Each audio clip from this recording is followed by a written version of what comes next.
ข่าวยื่นหนังสือกองทัพเรือวันที่ 25 กันยายน 2568 คปท สปปส และกองทัพธรรม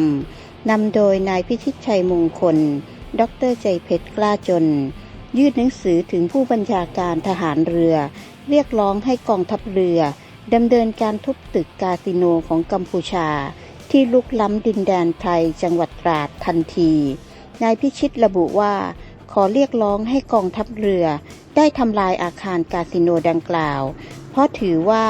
ลุกล้ำอธิปไตยของไทย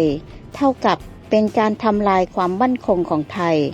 จึงสมควรที่จะถูกทำลายและไม่ควรที่จะมีการใช้ประโยชน์ร่วมกัน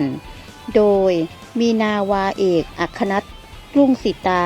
ผู้อำนวยการกองประชาสัมพันธ์สำนักเลขานุการกองทัพเรือเป็นตัวแทนกองทัพเรือในการรับหนังสือ